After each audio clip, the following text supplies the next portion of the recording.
بكم تاني أعزائي المشاهدين بعد الفاصل والجزء الثاني من برنامجنا من الحياة. بيشرفني يكون معايا أستاذ خالد الحداد، استشاري ريادة الأعمال والمشروعات الصغيرة، وهنتكلم في حاجات مهمة جدا. بنشوف كتير جدا من الناس عايزة تعمل مشروع. طيب أنت عايز تعمل المشروع دوت مشروع إيه؟ يقول لك أنا هعمل مشروع أكل، الأكل هو اللي ماشي. طب لا، ده الموبايلات هي اللي ماشية، أنا هعمل مشروع وأعمل فيه موبايلات. طب ده أنا هعمل مشروع مثلا صالون حلاقة، وأنا ما بعرفش أحلق، بس هعمل صالون حلاقة وأجيب صناعية وأشتغل وهعمل حاجات كويسة قوي. طب أنا دلوقتي لما أعمل كل الحاجات دي كلها هعملها إزاي وأنا ما عنديش خبرة؟ هعملها إزاي وأنا ما عنديش فن الطهي مثلا؟ هعملها إزاي وأنا ما عنديش كيفية اللي أنا بتعامل في السوشيال ميديا أو بتعامل في الموبايلات؟ كل الحاجات دي مهمة. ممكن تكون واخد قرض عشان تعمل المشروع دوت، مستلف فلوس من الناس عشان تعمل المشروع دوت، وشهر واتنين تبص تلاقي المشروع فشل وفلوسك راحت وفلوس الناس راحت، وانت بتقول انا دخلت مشروع وخسرت فيه. النهاردة هنعلمك ازاي لو حابب تعمل مشروع تنجح فيه مع استاذ خالد الحداد. خليكم معانا وهنشوف استاذ خالد الحداد هيقول لنا ايه. استاذ خالد اهلا بيك. اهلا وسهلا بحضرتك. كل سنه وحضرتك طيب. روح حضرتك بقى في الصحه والسعاده. الشباب عاوزه تغتني بسرعه. الشباب عاوز النجاح بسرعه، عاوز النهارده اعمل مشروع تاني يوم اجني ثماره وافتح سلسله مطاعم واحد واثنين وثلاثه. النهارده بنشوف حاجات على السوشيال ميديا كتيره جدا، مطعم كذا ومطعم كذا، ممكن تبص تلاقيه قعد شهر وقفل ومكلف جامد جدا، محل دخل في ملايين وفشل. بعد كل اللي اتعمل له من دعاية وإعلان فشل المشروع. عمل مشروع آخر للموبايلات ونبص نلاقي فشل. أيا كانت بقى نوع المشروع اللي بيعمله الشاب يفشل. السبب الرئيسي لفشل أي مشروع واحد عايز يقدم عليه، سبب فشل المشروعات هو إيه؟ طيب بسم الله الرحمن الرحيم. خلينا الاول اتكلم معاك من البدايه خالص. تمام. ان انا ازاي افتح مشروع؟ عشان افتح مشروع بيكون بناء على معايير كتير جدا. اول معيار فيها هو انا بعرف اعمل ايه؟ المعرفه بقى. المعرفه او الخبره. ايوه. يبقى اذا ده هيربطنا باول سبب من اسباب فشل المشروعات، هو ان انا بفتح مشروعات ما بعرفش اشتغلها. عدم الخبره. عدم الخبره. زي ما حضرتك بالظبط لسه اشرت الى فكره ان انا عايز افتح مشروع مثلا مطعم. طيب هل انا عندي خبره بالمطاعم؟ لا. هل انا عندي خبره بالكافيهات؟ لا. هل انا عندي خبره بالموبايلات؟ لا. كل الخبره اللي عندي هو ان انا يوزر، ان انا مستخدم. فببتدي اتذكر او ابتدي اقول طالما ان انا بستخدمه وطالما ان غيري بيستخدمه، يبقى اذا انا ممكن استفيد باستخدامي له. ايه اللي يخليني ان انا اروح كل يوم او ان انا اروح كل فتره اقعد على كافيه اصرف 200 300 400 جنيه؟ ده المشروع حلو قوي، ده في كام واحد قاعد، ده في 10 20 30 واحد قاعد، بيقعد يحسب بقى. ابتدي احسبها كده. يبقى انا هيدخل لي مبلغ قد كذا. يجي يفتح المشروع معاه يخسر. ليه؟ لان اي حاجه في الدنيا ليها اسرار. فانت النهارده لو انت عايز تفتح مشروع اشتغل فيه. ابدا اشتغل فيه وخد فيه خبره على الاقل سنه. على الاقل سنه. طب ليه اخد سنه؟ عشان تقدر تقفل الدايره اللي خاصه بمواسم المشروع كلها. المشروعات مواسم، يعني هتلاقي في مشروع ينشط جدا في فتره الصيف، لكن في فتره الشتاء يخمل. عندك مشروع تاني ينشط جدا في فتره الربيع، فتره الخريف يهدأ. فاذا انا النهارده ازاي اقدر اتعامل في فترات الخمول؟ وهل انا هقدر ان اغطي الطلبات اللي عليا في فترات الرواج ولا لا؟ كل دي خبرات. فاذا انا اول حاجه عشان مشروعي ما يفشلش هو ان يكون عندي خبره بالمشروع اللي انا هفتحه. دي اول نقطه لازم ان انا ابتدي ان انا اتدرب عليها. طب انا النهارده ما عنديش خبره، تمام؟ ابتدي اعمل ايه؟ اشتغل فيه، حتى لو هشتغل فيه ببلاش. هدي لحضرتك نموذج. احد المرات كنت قاعد مع صديق ليا على كافيه، فقال لي خالد ايه رايك نفتح مشروع كافيه مع بعض؟ قلت له انا ما عنديش مانع، تمام؟ لكن قبل ما نفتحه لازم حضرتك تروح تقف على النصبه او على الراجل اللي بيعمل الشاي والقهوه والكابتشينو والكلام من ده، اقف عليها على الاقل 3 4 شهور. شوف الريسبي او المعدلات او النسب بتاعت عمايل الاشياء دي عامله كام. شوف طريقه العمايل بتاعتها ازاي، شوف اسرارها ايه، شوف بتحط كام معلقه سكر، شوف بتستخدم كام معلقه شاي، شوف المعايير نفسها، وبعد كده تعالى قول لي نفتح المشروع ده. خلاص. يبقى اذا انا النهارده عشان ابتدي افتح المشروع ده لازم يكون معايا الخبره اللي تاسسني في هذا المشروع، ولو ما عنديش اشتغل فيه حتى لو ببلاش. ده اول معيار. تمام. طيب تاني معيار، طب انا ما عنديش، هبتدي اخش على حاجه تانية، الاستشاره. لازم استشير، لازم اسال. ليه؟ لان مهما اشتغلت لازم هيكون في عندي ويكنس بوينت، نقاط ضعف انا مش هعرف اغطيها بشغلي فقط. ايوه. تمام. الويكنس بوينت دي او نقطه الضعف دي حتى لو اشتغلت فيها فتره السنه او فتره السنتين ففي خبرات انا لسه ما اعرفهاش، لازم ارجع لاهل الخبره، فابتدي اسال اهل الخبره. تمام. تمام. طب المشروع ده ابتدي اقوم فيه ازاي؟ طب المشروع ده محتاج كام راس مال؟ طب انشط راس المال بتاعي ازاي؟ عماله قد ايه؟ العماله قد ايه؟ طب مين اكتر واحد مهم في العماله؟ مثلا يعني هل بتاع ال الباريستا اللي هم اللي بيعمل العصاير الكوكتيلات، هل ده هو المهم؟ هل الويتر هو المهم؟ هل الكاشير هو المهم؟ مين المهم في المنظومه؟ مين المهم في فريق العمل نفسه؟ دي نقطه رقم 2. نقطه رقم 3، اني لازم يكون عندي فريق عمل متكامل يشتغل معايا. مفيش واحد بينجح لوحده. فهل انت عندك فريق العمل اللي يشتغل معاك؟ انت شاطر في الجزئيه دي لكن مش شاطر في باقي الاجزاء. حضرتك شاطر جدا انك تفتح علاقات ولكن مش شاطر انك تمسك حسابات. حضرتك شاطر جدا انك تعمل ماركتنج ولكن مش شاطر انك تدير فريق عمل. فاذا النقط الويكنس بوينت اللي موجوده عندك او نقاط الضعف اللي موجوده عندك لازم تقويها بناس متخصصه. يبقى نقطه رقم 3 هو فريق العمل اللي يشتغل معاك. النقطه رقم 4 حجم الاموال اللي هتستثمرها في هذا المشروع. تمام. انا هستثمر فيه كام؟ ممكن تقول انا هستثمر كتير عشان يجي لي كتير. غلط. ايوه. انت على حسب حجم مشروعك اللي هتبدا فيه في بادجت معين او في ميزانيه معينه ابتدي اشتغل فيها. طيب انا النهارده المشروع ده هياخد مني 100,000 جنيه. حلو قوي. انا هضخ فيه 100,000 جنيه. غلط. ما تضخش فيه 100,000. طب اعمل ايه؟ ابتدي ان انت ضخ فيه على الاقل مثلا تلت مثلا 70,000. 70,000 مثلا. وفي 30,000 احتياطي. تجنبا لايه؟ لاي ريسك يعني. لاي ريسك. وده اللي هيؤدي بينا او اللي هيوصلنا لاهم نقطه بتنجح او بتفشل المشروعات، وهي الاداره الماليه لراس المال. انا بدير راس المال بتاعي ازاي؟ تمام. يعني من الحاجات الخطر جدا والخطا اللي بتحصل هي فكره ان انا يكون معايا فلوس اروح اشتري الفيكسد اسيتس او اروح اشتري الاصول الثابته بتاعتي.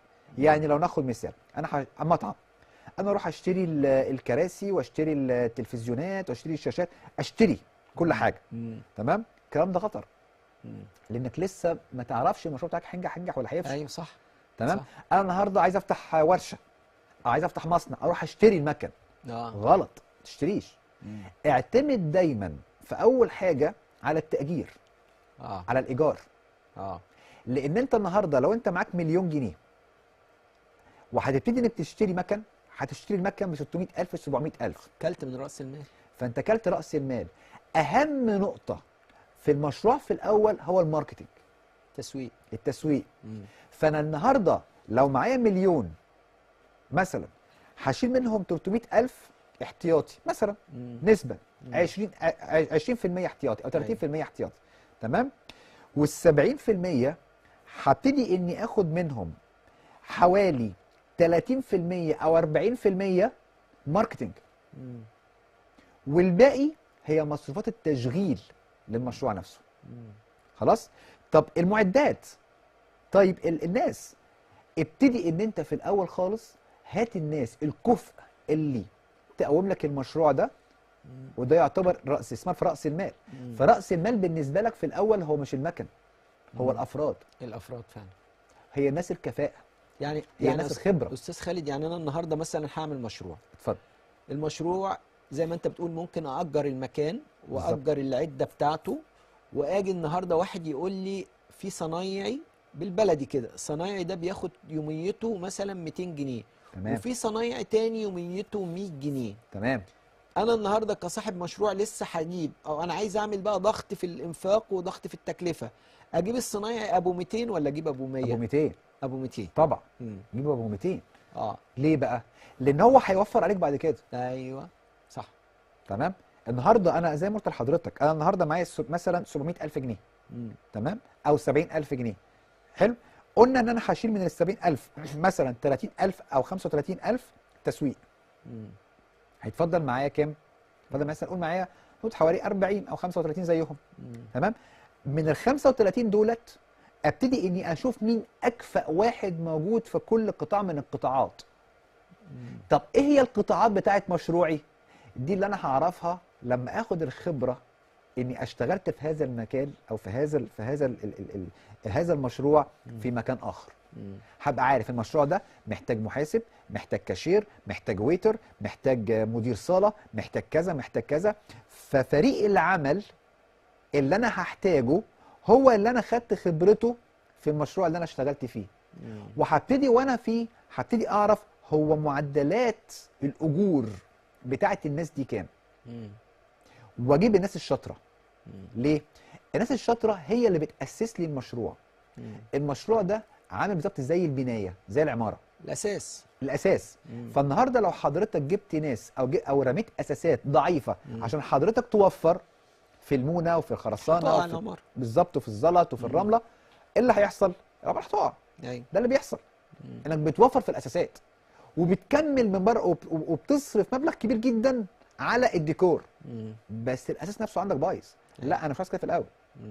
ارمي لي اساسات صح، تمام، وارمي لي جوده صح، ده اللي هيجيب لك العميل. يعني النهارده انا هفتح مطعم، كلام رائع جدا، هجيب مين اشطر واحد بيعمل بريستا؟ فلان الفلاني. بياخد كام؟ بياخد مثلا 5000 جنيه، هاته. مين اشطر واحد بيعرف يدير المشروع ده؟ فلان. بياخد كام؟ 10000، هاته. فانا بقوم بالكبار. دولت اللي بيعوضوا لي النقط النقص اللي عندي. ايوه. مين اشطر واحد بيشتغل في الحسابات في الجزئيه دي او فاهم في الجزئيه دي؟ فلان الفلاني. بياخد كام؟ بياخد اكس، هاته. ما بخالش. لان هم دولت الاسيتس بتوعي، هم دول الاصول. طب المكن، طب المعدات، ده سهله. دي سهله ااجرها، ما فيش عندي مشكله خالص. تمام. يعني كمثال للقصه دي، الله يرحمه الحاج محمود العربي، مؤسس مجموعه العربي.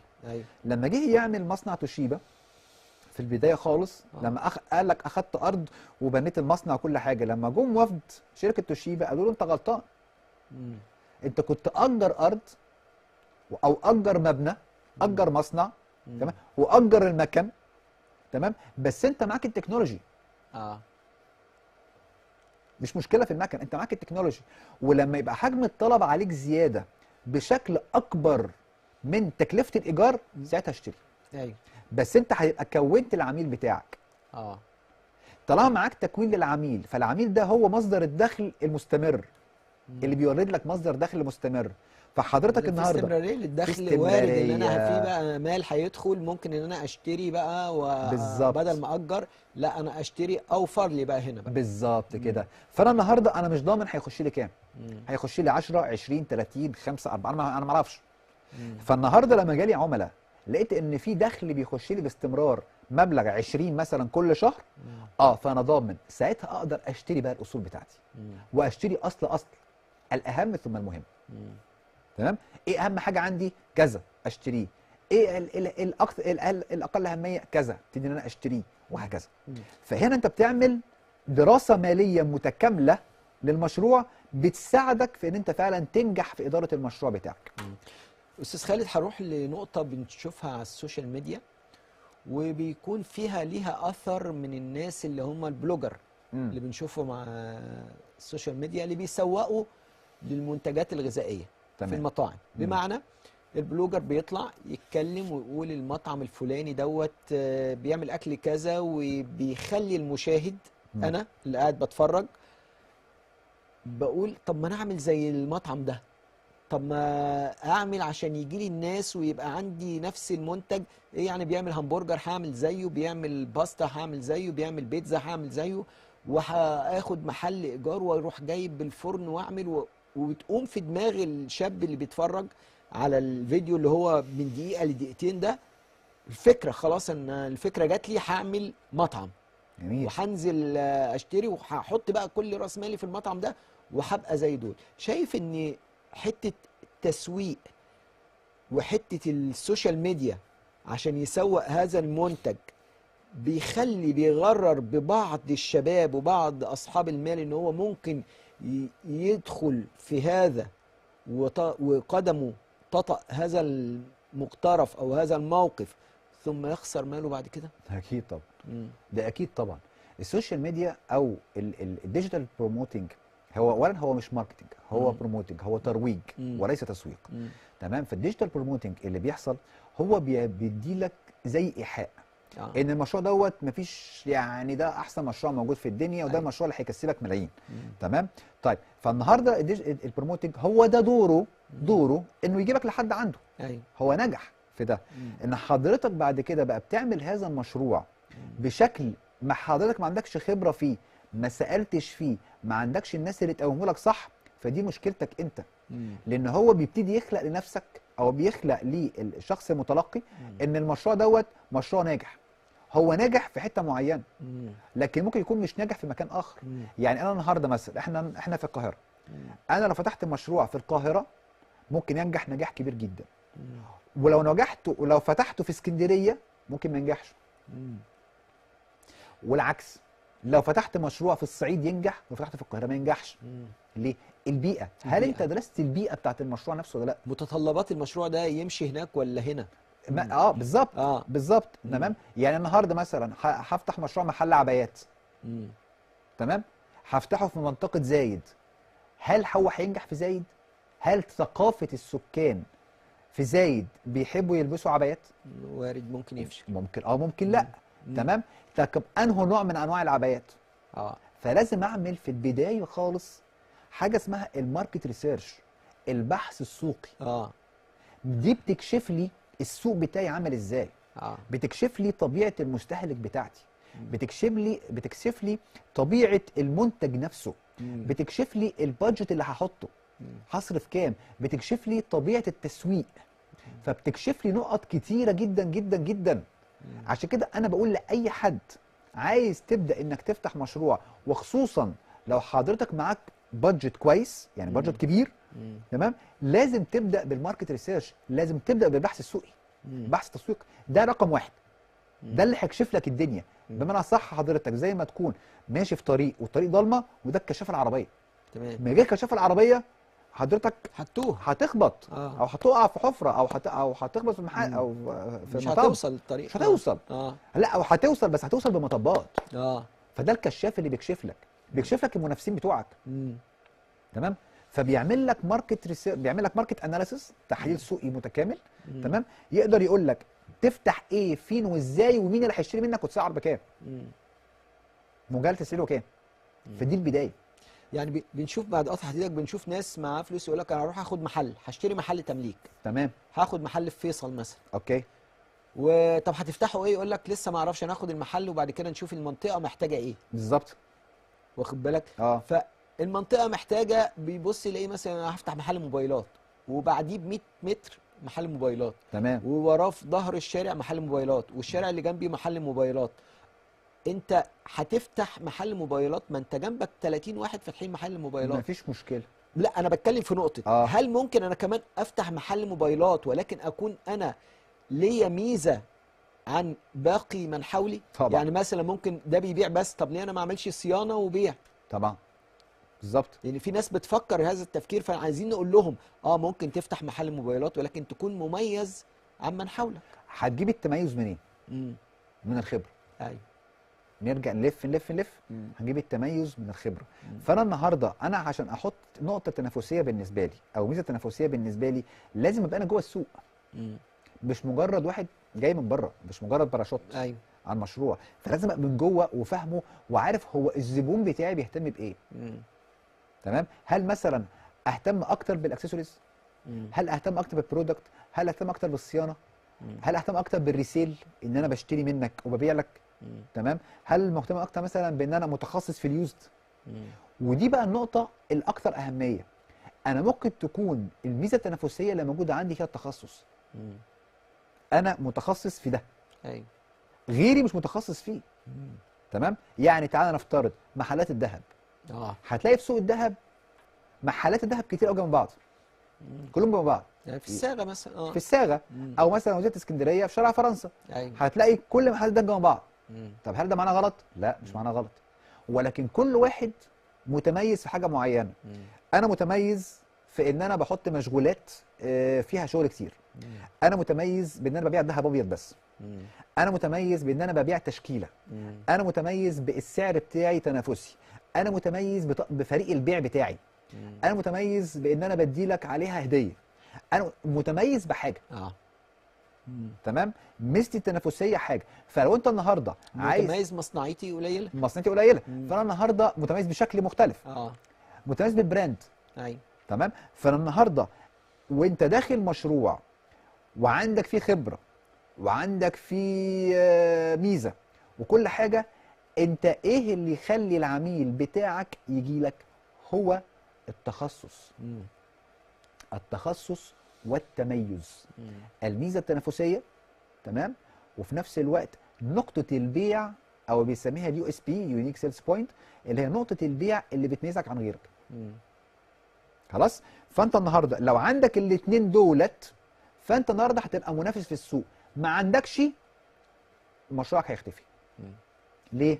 بمنتهى البساطه، لان انت النهارده الزبون بتاعك او انت خدت ادفانتج بوينت، انت حطيت لنفسك ميزه. المنافس بتاعك هيقلدك، خصوصا لو كان المنافس بتاعك اقوى منك. فالمنافس بتاعك ولو هو اقوى هيخش معاك بميزه تنافسيه اكبر او بسياسه تسعيريه اقل منك لحد ما حضرتك هتخرج من السوق. ما كده هو يخش تاني. تمام. فكل النقاط دي لازم تبقى واضحه بالنسبه لك. طب انا اعرفها منين؟ بحاجتين: الخبره، سؤال الناس المتخصصين في هذا المجال، والتجربه والخطا. لازم هتجرب وتخطأ. ده شيء طبيعي. استاذ خالد، هناخد برضو شق النساء وليها مشروعات برضو تخص النساء. انتشرت في الآونة الأخيرة النساء اللي بتنشر على الفيسبوك وعلى السوشيال ميديا إن هي بتعمل أكل مجهز وبتبتدي تعرضه وبتقول: يا جماعة اللي عاوز ياخد أوردر أنا جاهزة، ممكن أوصل لك الأوردر. عايز الأكل جاهز أنا بعمل لك الأكل الجاهز. ده نوع من أنواع ما كانش الأول موجود دوت. يعني من 20 سنة ما كانش في حد بيعمل الأكل وتوديه، كانت كل واحدة بتطبخ في بيتها وبتعملش الحاجات دي. انتشرت في الآونة الأخيرة، بنشوف المواضيع دي منتشرة جدا وعلى السوشيال ميديا، وبقت عادي جدا اللي ممكن واحدة تتصل: هاتي لي اوردر كذا كذا كذا، واعملي لي عزومة كذا، واعملي لي الكلام ده كله. شايف المشروعات دي نجحت ولا المشروعات دي فرقعه وهتنطفي، ولا نوع المشروع ده ايه؟ بص يا فندم، مشروعات الاكل بطبيعتها ما بتخسرش. تمام. كل الناس هتعمل اكل. تمام. ما هو اديتهم ما فيش مشكله، يعملوا فول مارك، يعملوا اكل. يعملوا اكل، ولكن هتسوقوا ازاي؟ ايوه. هتسوقوا لمين؟ تمام. هتسوقوا بكام؟ هتسوقوا فين؟ فاعمل المشروع، بس هتسوقوا لمين؟ مين اللي هيشتري يعني منك؟ قبل ما اعمل المشروع انا اكون مجهز اللي انت حضرتك قلت عليه، اللي انا الماركتنج بتاعي ان انا ابحث السوق بتاعي هعمله ازاي في طبعا. في المحيط بتاعي. طبعا. يعني مثلا هقول لك حاجه: منطقه فيها جامعه مثلا زي جامعه 6 اكتوبر على سبيل المثال. المنطقه دي فيها كميه شباب مغتربين. فانا النهارده لو فتحت هذا المشروع هينجح جدا. ليه؟ لان كل اكلهم فاست فود، سندوتشات فاست فود، بيجيب من بره حاجات زي كده. طب انا النهارده عملت له اكل بيتي بسعر نفس سعر الفاست فود او اقل، هيشتري منك. طب لو جيت عملت نفس المشروع ده في منطقه سكنيه، لا، ممكن ما يشتغلش، وممكن يشتري بس على مناطق بعيده. ايوه. فاذا انت النهارده بتسوق فين وبتسوق لمين؟ وبتسوق ايه؟ انه نوع الاكل، مثلا محاشي ولا مثلا حلويات، ولا بتتكلم مثلا في رز وخضار، او مشويات، ولا مشويات، ولا متخصص في ايه؟ خدت بالك؟ فانا النهارده لو اتكلمت في موضوع الاكل بالنسبه للسيدات، انا اؤيد جدا هذا المشروع، ولكن لازم يتحط له الخطه الاستراتيجيه بتاعته او الخطه التسويقيه بتاعته السليمه اللي تضمن ان هذا المشروع ما يخسرش. الحاجه الثانيه ان ربة البيت لما تحب تشتغل فيه تشتغل فيه الاول بتست. يعني انا النهارده مثلا هجيب منتجات مثلا ب 1000 جنيه مثلا، وهعملها وهصورها ابتدي ان انا انشرها. خلاص، حتى لو انا ما بعتهاش انا هاكلها. يعني انا اهل بيتي هياكلوها، تمام، زوجي واولادي. فالنهارده لو انا بعمل ده اجرب الاول اشوف، تمام. عايز اعمل حاجه تانية في البدايه اقلد. الناس بتطلب اكتر حاجه ايه؟ المحاشي. انا هعمل محاشي. ليه؟ امتى؟ لما انا اكون لسه داخل السوق وبتحسس الخطوه بتاعتي. مش باين ايه المطلوب؟ ايه المطلوب؟ خلاص. عشان كده من النقطه المهمه جدا، انا عشان اقدم برودكت او اقدم سيرفيس، منتج او اقدم خدمه، لازم اشوف فين المشكله اللي انا هعالجها بالمنتج او الخدمه بتاعتي. فالنهارده لما جيت اتكلمت وقلت ان انا هقدم هذه الخدمه، ان انا بقدم اكل، انا بقدم اكل لمين؟ بقدم اكل للناس، اللي الشباب اللي هم عايزين ياكلوا اكل صحي. ايوه. طب هل في عندي عميل تاني؟ مين؟ الست العامله اللي بتيجي متاخره من شغلها وعايزه حاجه نص سوا. ما عنديش وقت، فده عميل تاني استهدفه. تمام. طب هل في عميل تالت؟ في. مين؟ الرجال المغتربين اللي عايشين لوحدهم. ايوه. تمام. او مثلا منفصلين وعايشين لوحدهم ما عندهمش حد يطبخ لهم، فده عميل ثالث. يبقى اذا انا النهارده عشان اخش السوق ده هبقى لازم انا بخش الاول بقلد الناس اللي شغالين فيه في الاول. بعد فتره ابتدي وانا بقلد هبتدي اشوف مين اكتر ناس بتطلب مني، سيدات ولا شباب ولا رجال ولا مين، وابتدي اركز بقى، وابتدي اركز معاه. لما هركز معاه هتخصص، بدل ما انا بعمل 10 منتجات هعمل 3 أو 4. فده هيوفر لي في التكلفه وهيزود لي في الارباح. خلاص. فانا في الاول بدات عام لكل هعمل 10 انواع، هعمل محاشي وهعمل مشويات وهعمل وبعد كده هبتدي ان انا اشوف انه منتج من المنتجات دي هو اعلى ربحيه او اعلى سيلز بالنسبه لي، اعلى الناس بتطلبه. المحاشي حلو، يبقى انا هركز في قطاع المحاشي. تمام. طب انه نوع في المحاشي؟ ورق عنب مثلا او ولا كرومب ولا كوسه ولا طماطم ولا بتاع؟ لا، متنوعه، يبقى انا هركز في القطاع ده. طب انا جاي لي طلبيه مثلا او جاي لي اوردر مثلا ان انا هعمل خضار، لا مش هعمله. طب انا جاي لي طب ان انا هعمل مشويات، لا مش هعملها. ليه مش هعملها؟ ما انا ممكن اعملها. ليه مش هعملها؟ لان انا النهارده هتكلف اكتر. تمام. والعائد بتاعي اقل. الا في حاله واحده، لو الطلب المشويات دخل مع الطلب بتاع المحاشي مع بعض اصلي دي بتشيل دي، فدي بتشيل دي. انا هنا بكسب 10، هنا بكسب 3. تمام. مش مشكله، يبقى دي شايله دي، غير لما دي بتكسب 1 ودي بتكسب 10. مش هتفرق. او ان العميل بتاعي يهرب مني. ما انا برضو بشتغل على حسب رؤيه العميل. العميل بدل ما هيشتري مني وهيشتري من دي وهيشتري من دي وهيشتري من دي، لا هيشتري مني كل حاجه. ممكن ساعتها انا اعمل ايه بقى؟ ايه؟ اروح انا اتفق مع اللي بتعمل مشاوي اشتري انا منها، ومع اللي بتعمل مثلا شوربه اشتري انا منها، وانا اقدم الطلب باسمي. ايوه. حتى لو ما كسبتش في ده وما كسبتش في ده، بس العميل جبت له كل حاجه، تبعي. انا كسبت في المحاشي، ما كسبتش في المشويات ولا كسبت في الشوربه. تكلفتها مش مشكله. بالظبط. ان هي دي نفس الفكره. ان انا ممكن عشان انجح في البيزنس بتاعي لازم يبقى عندي تنوع في المنتجات. لو منتج عندي انخفضت ارباحه، المنتج الثاني يشيل هذا الانخفاض. طب استاذ خالد، النهارده يعني كل واحد بيدور على مشروع ناجح. تمام. الناس اللي بتسمعنا دلوقتي كل واحد يبتدي يقول لك طب انا عايز اعمل مشروع ناجح، اعمل ايه؟ حلو قوي. ايه المشروع اللي ممكن اي شاب يبداه النهارده؟ يعني خلينا نتكلم بصراحه. اوكي. ممكن الشاب ده مش لاقي وظيفه عمل او تمام. فرصه عمل في اي مكان. كلام صح. هو قاعد دلوقتي والده طالع معاش، خد المكافاه وقال له طب نعمل مشروع. حلو. ودي الفلوس اللي حالتهم. حلو. خلينا نتكلم، وده بيحصل في طبعا. واقع في مجتمعنا وبنشوفه كل يوم. طبعا. هم خايفين على الفلوس دي. الفلوس دي هي مش هيجي فلوس تاني غيرها. تمام. وعايزين يعملوا مشروع، منها الولد هو بيشتغل، تاني حاجة بيجهز نفسه لو عايز يبقى يجيله دخل منها، والأب يقول لك أدي ابني بيدير مشروع وحطينا الفلوس فيه، وده مالنا، يعني تمام. المشروع ده يهمنا. يعمل إيه وإيه المشروع اللي ممكن يفكروا يعملوه ويكون الريسك بتاعه مش عالي قوي، ويكون ممكن يعني خسارته قريبة لو خسروا، وممكن يكملوا في مشروع تاني. حلو قوي. طيب اول حاجه انا عندي ثلاث انواع من المشاريع. مم. عندي مشاريع صناعيه، عندي مشاريع تجاريه، عندي مشاريع خدميه. مم. تمام. طيب اعلاهم ريسك واقلهم ارباح هي الصناعيه. أعلاهم ريسك. اعلاهم ريسك اه. تمام، واقلهم ارباح هي الصناعيه. مم. تمام. التجاريه وسط، مم. اقل في الريسك من الصناعي، والربح اعلى من الصناعي. مم. تمام. اقلهم مخاطره هي الخدمي. خدمي. خدمي. مم. اقلهم مخاطره هي الخدمي، واعلاهم ربحيه هي الخدمي. مم. ليه؟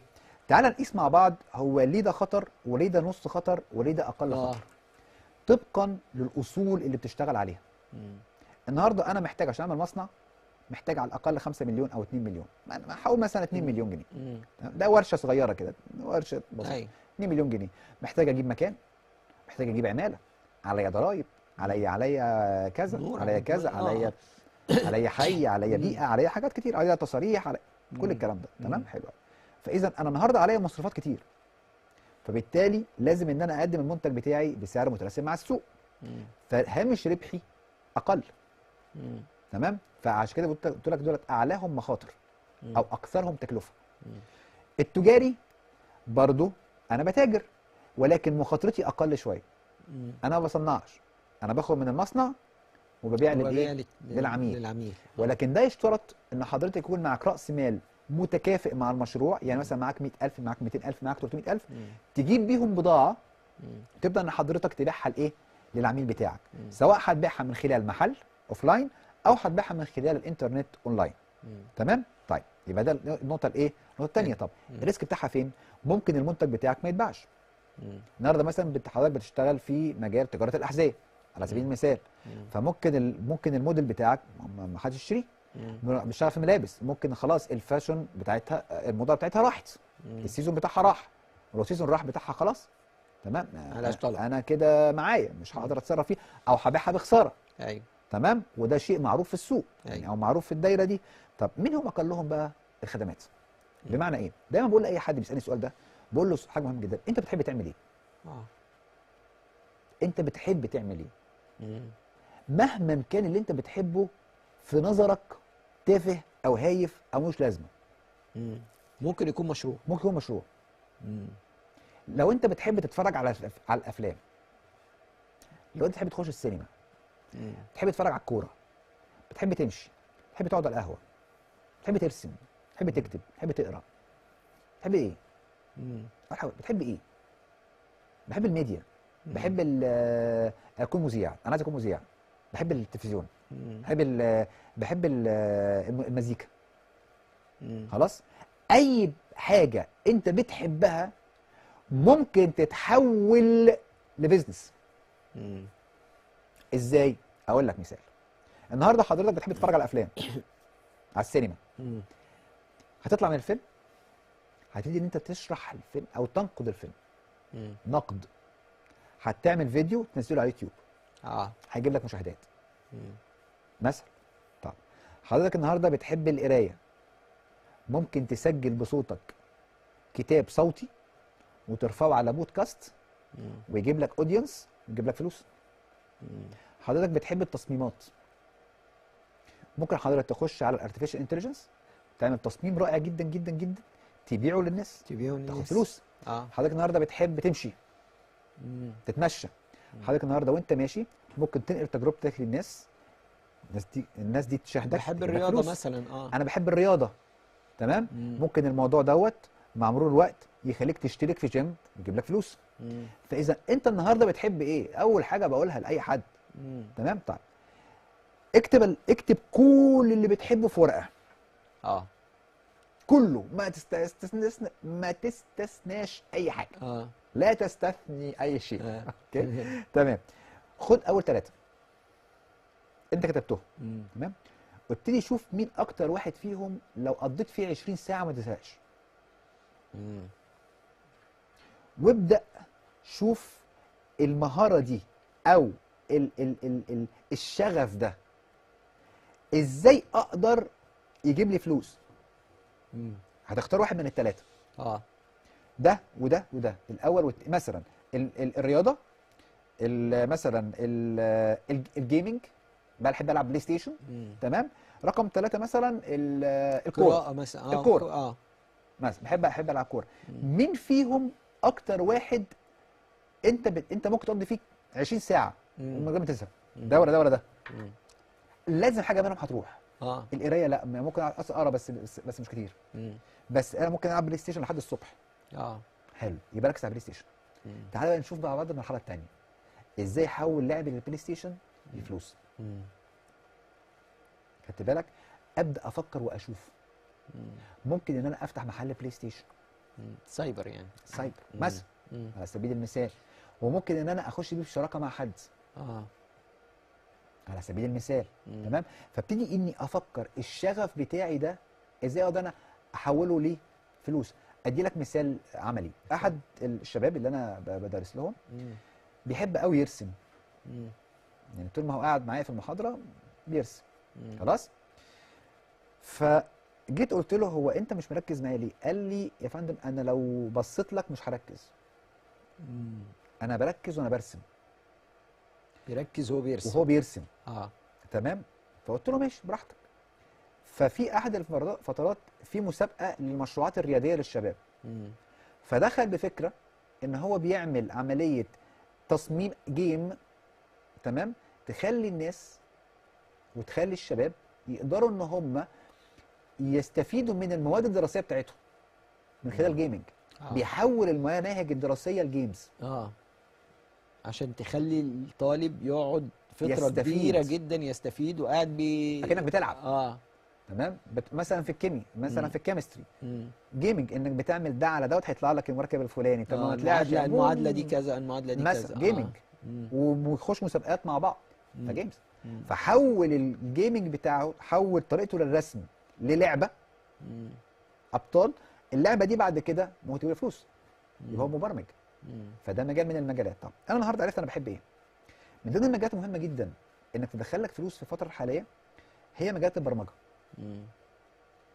وخصوصا انها اصبحت سهله جدا بعد ظهور الذكاء الاصطناعي، مم. الارتفيشال انتليجنس. مم. فانا النهارده لو اتعلمت برمجه مم. ممكن ينقلني في مكان تاني خالص، مشروع لوحدي. مم. ده كل اللي محتاجه لابتوب، ليس اكثر من ذلك. مم. تمام. طب انا بحب الميديا، اه. ممكن اعمل ايه؟ ممكن ان انا ممكن اعمل استوديو. مم. تمام. ابقى مذيع واطلع في التلفزيون واتكلم مع الناس. مم. تمام. واعمل قناه على اليوتيوب، اعمل قناه على التيك توك، ان انا اقدم محتوى مم. يجي لي فلوس.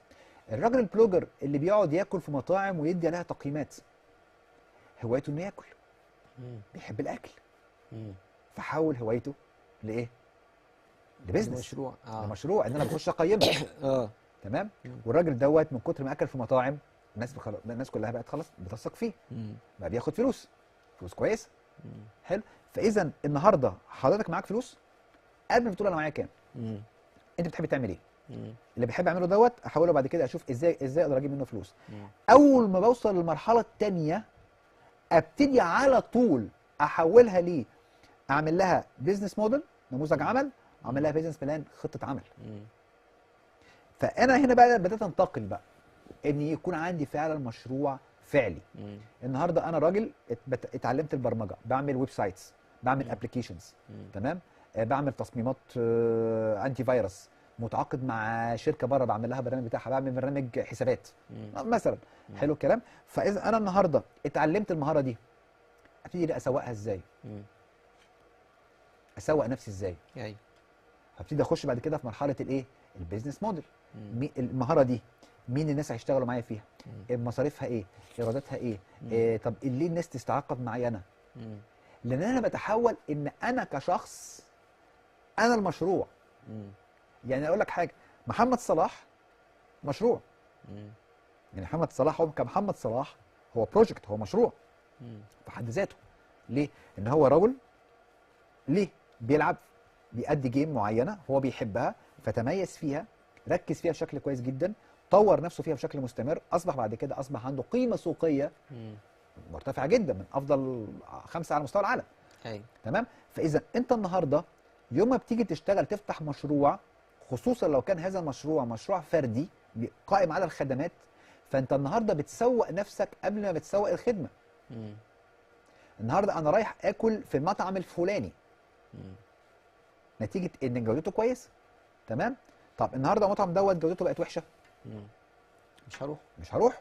فانت النهارده انا جاي بتعاقد او جاي بعمل اللقاء مع استاذ هاني، لان استاذ هاني رجل محترف في المجال بتاعه. طب لو كان استاذ هاني دوت رجل عادي جدا، او يعني مذيع معلش ضعيف شويه، مش هاجي لك، ما انا مش هسوق نفسي. ايوه. تمام. فاذا دي نقطه مهمه جدا. انت النهارده فتحت مشروع او عايز تفتح مشروع كويس جدا، بحب ايه؟ ابتدي ان انا احط له الخطه بتاعته، ابتدي ان انا اسوق نفسي، اسوق ماي بيرسونال براند، اسوق نفسي شخصيا. لان انا بسوق نفسي شخصيا من خلال المحتوى اللي انا بقدمه، ساعتها بيقدر ان انا اتحول الى بروجكت، واقدر ان انا يجي لي فلوس من خلال ايه؟ الشغف بتاعي، والشيء اللي انا بحب فعلا ان انا اعمله، والشيء اللي انا اوريدي لو قضيت فيه 100 ساعه مش حاسس ابدا ان انا بقدمه. استاذ خالد، يا رب كل الشباب بيكونوا سامعيننا دلوقتي، وكل واحد عايز يعمل مشروع يستفيد من هذه الحلقة ويسمع ويعرف ان الخبرة مهمة جدا عشان ابدأ في مشروع. ما تاخدنيش الحماس وان انا يلا هجيب ويلا والفلوس تروح في الاخر وبعد كده نقعد نبكي ونقول احنا عملنا ده خطر. خطأ كبير. بالظبط يا فندم. نتمنى ان شاء الله الكل يستفيد من الحلقة بتاعت النهاردة، يسعدني ودايما معانا باستشاراتك الجميلة، وان شاء الله يعني دايما معانا في برنامجنا. تسلم لي. شكرا ليك يا استاذ خالد. عفوا يا فندم. عفوا. في نهاية هذه الحلقة لا يسعنا نتقدم بالشكر للاستاذ خالد الحداد، استشاري المشروعات الصغيرة. وقبل ما اختم حلقتنا عايز اقول لاخواتنا الاقباط، كل عام وانتم بخير، كل عام وانتم دايما في سلام، كل عام وعيد قيامة مجيد للاخوة الاقباط، احبائنا واخواتنا وشركائنا في الوطن، دايما متجمعين على الخير. مسلم قبطي، مفيش حاجة اسمها ده مين وده ايه وده دينه ايه، الدين لله والوطن للجميع، كلنا أهل مصر. كل سنة وأنتم طيبين، وعيد قيامة مجيد عليكم كلكم وعلينا وعلى كل الشعب المصري، دايما يا رب كده في رباط إلى يوم الدين. كل سنة وحضراتكم طيبين، وكل السادة المشاهدين طيبين، على أمل ووعد أن يتجدد اللقاء معكم. كان معكم هاني الفرماوي، والسلام عليكم ورحمة الله وبركاته.